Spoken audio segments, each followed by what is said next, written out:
Yo, my name is KarQ and I've been making Overwatch tips and tricks videos for over 5 years, almost 6 years now, on my main channel. But this is the second channel, the KarKives, the KarQ Archives, where it's a lot more personal, candid, where we get gameplay and my random thoughts. So today I'm going to give you a quick and dirty review of every support hero based on the initial Overwatch 2 alpha playtest, which I was luckily a part of. For reference, I've been a top 500 support player for, again, over 5-6 years now, so my perspective might be a bit skewed based on that fact, coupled with only being able to play this playtest, this alpha playtest, in quick play only, where I was matched up with players of many different skill levels, between bronze all the way to owl pros, since they were also in there. So again, remember this is the alpha patch, so we were supposed to give them feedback on what we thought was good, balance, direction, and whatever to the devs. So by the time you play the beta, there actually might be another balance patch which adjusts a ton of these heroes. But again, this is what I thought based on the initial play test, so let's get it started with Ana. The first thing I noticed definitely was that I had way more opportunities to aggressively anti-nade.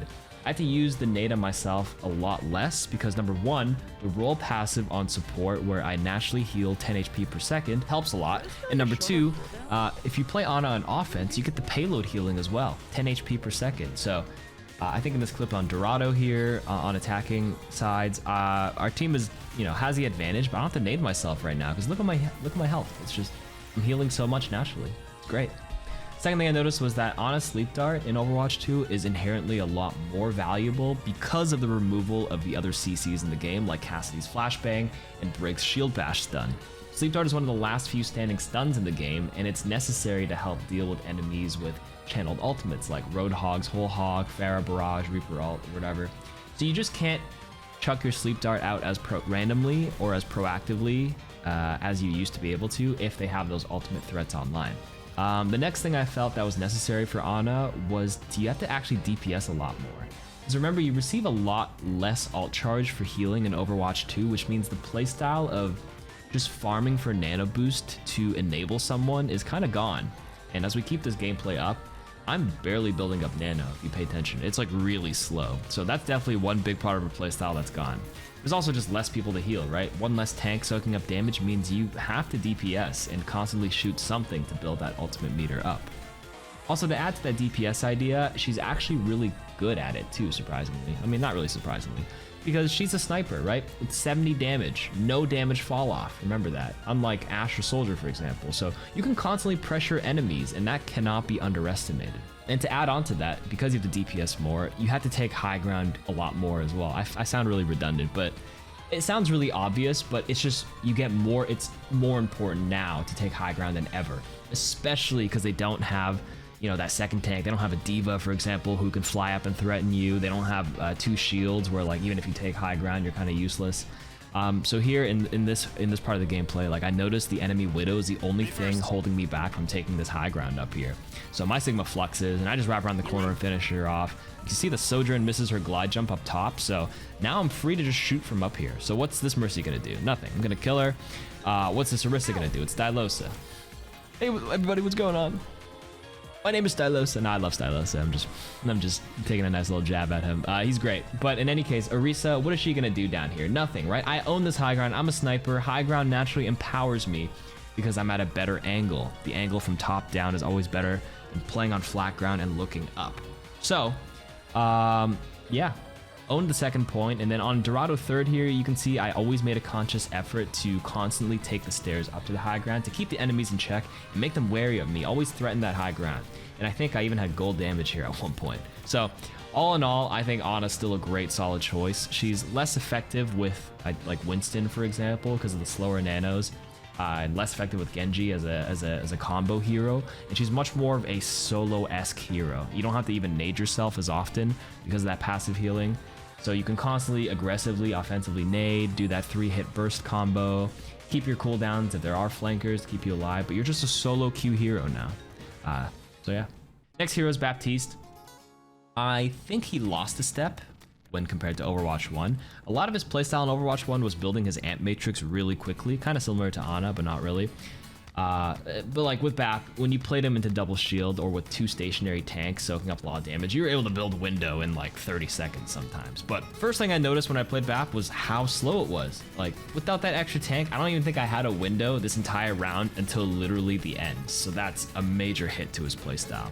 Like his DPS is still great though. I was able to constantly, pepper the Pharaoh in this example and whatnot. Great natural survivability, but my DPS it's just like a slow pepper from a distance. There is fall off for Bap's damage, unlike Ana's.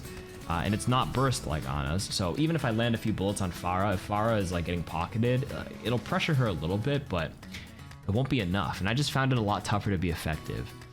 Immortality Field is still a great ability, right? It still gives me good natural survivability, along with regen burst to keep me up with the passive support role healing. So overall though, I didn't have too much time to play enough Baptiste to get a feel for him with different comps. But again, in this match specifically, I felt so useless. I was unable to build my ult until the round was basically over again.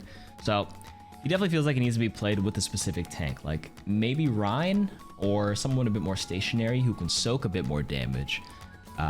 Unlike, I wouldn't play Baptiste with D.Va or Winston or Ball or anything, because if they're moving around so much, you will not be able to build enough ult charge with the healing. You just have to only build it with DPS, but it's just too slow. So yeah, in any case, if you know how to like optimally DPS, you have to do it with the shoot, heal tempo more often than not, right? There's 2 tempos for Baptiste. There's the shoot, heal tempo.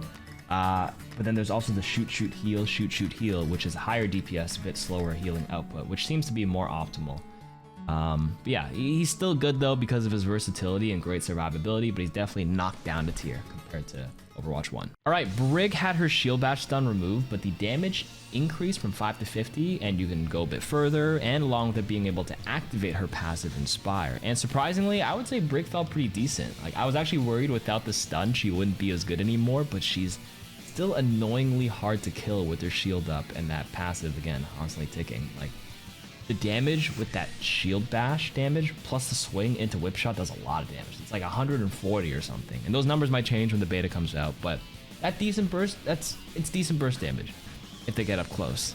And again, your healing packs as well can enable your mobile DPS in the distance, keep someone alive, all that stuff. Brig's got her shield up, all that healing. Like she's good, fundamentally good.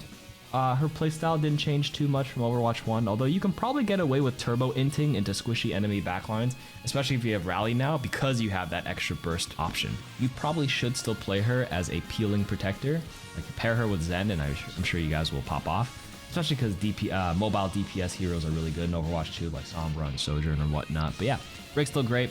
Still has weaknesses against heroes like Pharah, like flying heroes, like Pharah, Echo, or snipers who play really far out of her effective range. So if you see those heroes, you should probably swap off. But other than that, feel free to bring her out if they run a lot of flankers. Lucio just seems very comp specific. I didn't get too much time with him in the closed alpha, but I can see him being a must pick for scrimming teams or, coordinated teams that want to run a very specific certain rushy dive comp. But for the average player in solo queue with mediocre wall riding mechanics and, without the game sense understanding of how much you can get away with to int into their backlines, I'd say Lucio is meh. Again, very comp dependent, and you're just better off picking someone else who's a bit more versatile. Other than that, not much else changed from him. His playstyle kind of remained the same. You can go Reddit Lucio style into the backline and be annoying since there's less peeling on the enemy team, or play with your team if you're running that specific comp that requires a speed. He's really just all about figuring out what style your team needs. Although I will say, with less stuns in the game, that Reddit Lucio style of constantly hunting enemy DPSs like Widowmaker is really good now and really annoying to play against.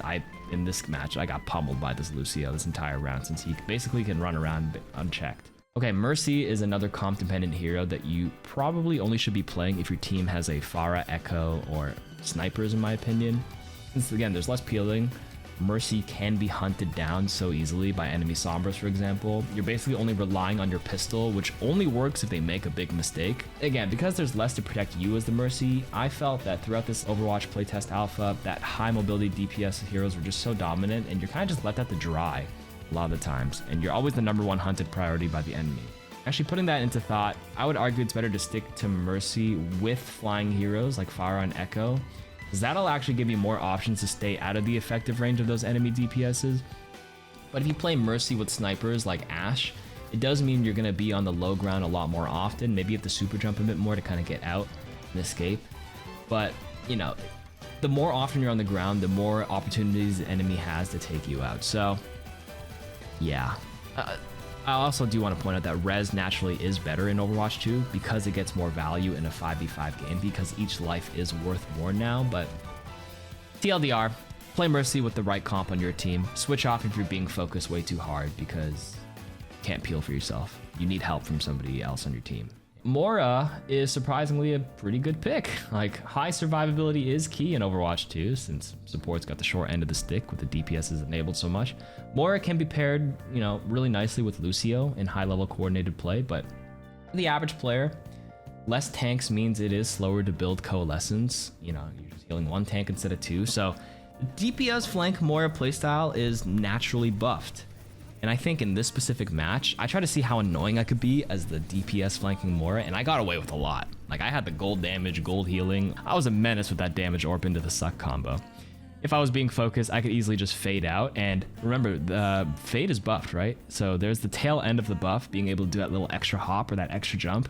And that extra jump allows you as a Moira to get out of situations as necessary. And on the offensive side, like on the flip side, it allows you to flank from a lot more threatening angles because, you know, if you're on the low ground, there's a Widow up top, you can just fade up there, damage orb, and just go to town on her. So I would say Moira got better in Overwatch 2. Pretty decent pick now. And finally, we have Zenyatta, who I think is going to be either really good or really tough to play. Like, he's definitely a comp-dependent hero. He's going to be really good into enemy comps that run Orisa specifically. I faced against one, and I was just steamrolling her. You keep that Discord on her, and it's just so hard to you have no shield, right? No barrier. If Orisa gets discorded, you can constantly get pummeled down. You have to play cover a lot more, but yeah, that long range DPS from Zen absolutely shreds Orisa. But again, Zen can be really tough to play if they opt for a mobile comp like Ball or Doomfist Tank or Diva, and they have a Sombra or a Tracer. You're actually dead meat if they execute a dive onto you. Sombra is by far, I felt, the biggest threat because she's able to just hack you in stealth without interruption, and you're sitting there with that hacked damage debuff, which is 40% more damage to you, and you're revealed for enemies. Like, Sombra also has better weapon spread, if I remember correctly in the alpha. That might change, so we'll have to see, but because of smaller weapon spread means her accuracy goes up. 40% damage debuff, like, you were already getting one clip by Sombras a lot in Overwatch 1. Imagine Overwatch 2 now, like, nah. You need the right comp to keep you alive, like maybe Brig as a pair or something to back you up. But all in all, Zen hasn't changed too much. You know, same concept in Overwatch 1. You really only did pick Zen against the right comps, and you definitely need to switch off if you're getting farmed. But yeah, that's basically it. That's my initial support hero thoughts. I hope you're excited to play the game soon. You can follow my stream at twitch.tv/KarQ. I'll be playing lots of support when the game comes out. Ciao.